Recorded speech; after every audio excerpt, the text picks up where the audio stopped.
Olá, pessoas! Mudanças no empréstimo consignado em 2022. O aumento temporário da margem de empréstimo consignado para aposentados e pensionistas do INSS para 40% do benefício terminou em 31 de dezembro de 2021. Dadas as dificuldades financeiras decorrentes da epidemia de SARS-CoV-2, o governo, através da Lei 14.131 de 2021, decidiu aumentar a margem consignável. E o que é a margem consignável? Margem consignável é o percentual do benefício previdenciário que pode ser comprometido mensalmente com o pagamento de empréstimo concedido pelos bancos e instituições financeiras, empréstimo vinculado diretamente à folha de pagamento dos aposentados. Ou seja, trata-se de uma operação financeira de baixo risco, porque a quitação não exige esforço nenhum por parte do credor, já que incide diretamente o desconto sobre o crédito mensal disponibilizado pelo governo aos aposentados e pensionistas. Houve, portanto, retorno à situação anterior, disciplinada na Lei 10.820 de 2003, que determinava ao tomador do empréstimo a possibilidade de comprometer apenas 35% da sua renda mensal, sendo desses 35%, 5% para o cartão de crédito consignado, com a finalidade justamente de não exaurir o devedor com um excesso de compromissos financeiros. Ao contrário do crédito pessoal, que não tem limite de desconto, ou seja, o tomador do empréstimo ele pode fazer tantos empréstimos quanto sejam necessários, podendo comprometer a totalidade da renda sem qualquer fiscalização, sem qualquer limitação. Já a margem consignável assegura que o crédito consignado seja adstrito a uma determinada limitação percentual mensal dos rendimentos da pessoa para a quitação das parcelas do empréstimo. Quando se fala de consignado, há duas modalidades de empréstimo. A modalidade pessoal, que ocorre quando o devedor recebe o valor cheio na sua conta e gradualmente quita as parcelas nos meses subsequentes, mas juros em patamares inferiores. Por exemplo, o aposentado ou pensionista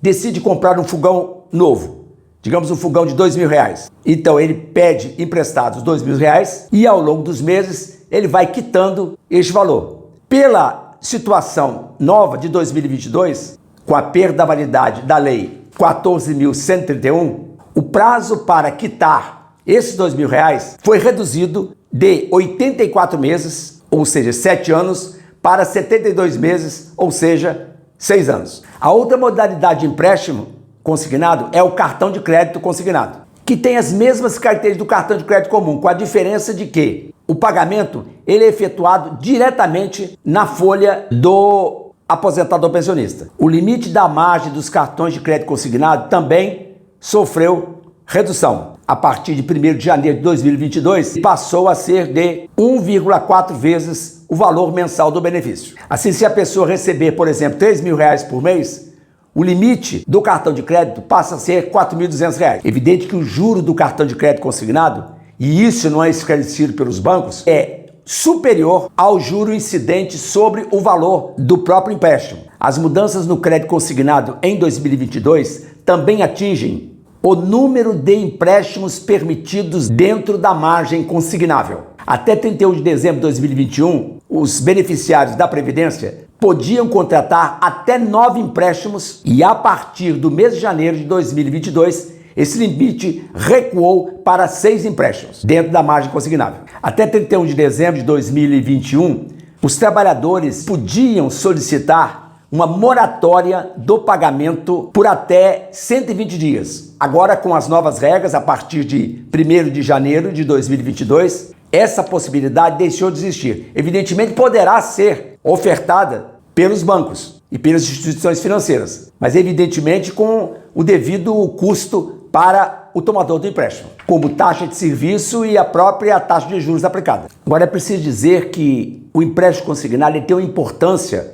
bastante significativa para a circulação da riqueza na economia, a partir do momento em que gera renda e esta, por sua vez, interfere positivamente na função consumo. Ocorre que a forma como esse empréstimo ele é utilizado, especialmente em circunstâncias diversas como o país atravessa no momento, afeta a saúde financeira das pessoas, principalmente quando elas agem por impulso sem avaliar com responsabilidade e com atenção e com cuidado a forma com que está despendendo os respectivos gastos. No fundo, grande parte dos aposentados e pensionistas utilizam esse dinheiro do consignado obrigatoriamente para pagar medicamentos, especialmente os medicamentos de uso contínuo. Quando não, até por necessidade de integração social, essas importâncias são repassadas para parentes dos idosos, numa teia e numa roda bastante perniciosa de convivência.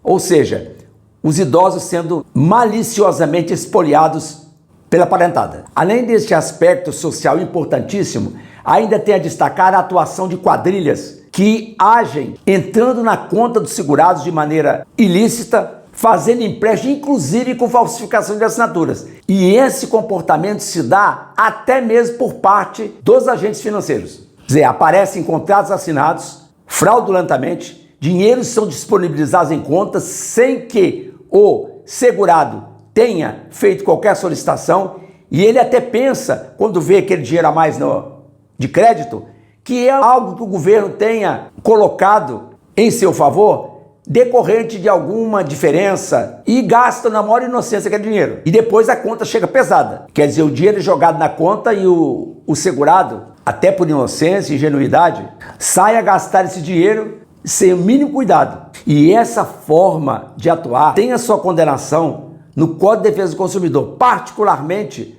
no artigo 39.3, ou seja, é vedado aos fornecedores de serviços, no caso, os bancos e as instituições financeiras, de enviar ou entregar serviço sem ter sido previamente solicitado, caracterizando, portanto, uma prática abusiva de consumo. Esse é o caso também de fornecimento de cartão de crédito sem ter sido solicitado, cabendo em ambas as situações, inclusive, pedido de indenização por dano moral, sobretudo quando se trata de idoso que é um hipervulnerável, que tem proteção constitucional garantida no artigo 230 e legalmente no Estatuto do Idoso. Ainda a favor de quem tem depositado em conta de modo irregular qualquer valor, sem que tenha solicitado, o parágrafo único do referido artigo 35 do Código de Defesa do Consumidor diz que considera-se amostra grátis serviços prestados e entregues ao consumidor sem que tenha havido prévia solicitação, inexistindo, portanto, obrigação de pagamento. Muita atenção e olho vivo para essa cambada de vigaristas, essa cambada de mercenários travestidos de operadores financeiros, mas que no fundo aproveitam-se da situação econômica desfavorável que afeta, sobretudo, os idosos aposentados da Previdência, que se veem parte de ardilosas operações de fraude com lançamentos de empréstimos indevidos em suas contas. Agora, o que fazer nessa situação? Uma das formas de denunciar isso é ligar para o telefone 135, descrever a operação e tentar resolver o problema por esse canal. Se não conseguir, deve o prejudicado procurar a justiça, dependendo do valor, o juizado especial civil, ou seja, até 20 salários mínimos, se for o contrato de empréstimo até 20 salários mínimos, sem necessidade de advogado. E de 20 a 40, com a necessidade de advogado para patrocinar a causa. É sabido que na sociedade de consumo, o endividamento, a cultura do endividamento é algo presente, faz parte da rotina diária. Ou seja, o endividamento é algo inerente à sociedade de consumo. Viver a crédito é um hábito de vida, termina sendo um hábito de vida, forçado ainda mais pela perda histórica de poder de compra por parte dos beneficiários da Previdência Social. Esse modo de viver é alimentado pelo abuso com que as instituições financeiras, na ânsia de engordar ganhos, utilizam práticas abusivas, práticas condenáveis contra idosos, em geral desinformados dos seus direitos, principalmente daqueles direitos básicos do consumidor. Chegam ao ponto de fazerem contratos com disposição gráfica que não favoreça aos idosos, principalmente no que diz respeito à acuidade visual, já que ao longo do tempo a idade vai fazendo com que a pessoa perca a atenção aos detalhes, às minúcias, as letras pequenas com que normalmente os contratos são redigidos. Quer dizer, todo recurso é utilizado para dificultar o entendimento e dificultar a leitura do texto contratual. E nessa ordem de desrespeito à Constituição, de desrespeito à própria dignidade humana, que tem se perpetuado o ataque aos hipervulneráveis, como são considerados as pessoas com mais de 60 anos, no que diz respeito às operações de crédito consignado. Havendo aí uma nova forma de exploração, além daquela que normalmente já acontece no âmbito das famílias, por parte dos parentes que exploram de maneira maldosa, de maneira ruinosa, os elementos da terceira idade, comprometendo a saúde financeira, a subsistência e a qualidade de vida, tornando os idosos desprovidos de recursos, quase ao nível da miserabilidade, justamente na fase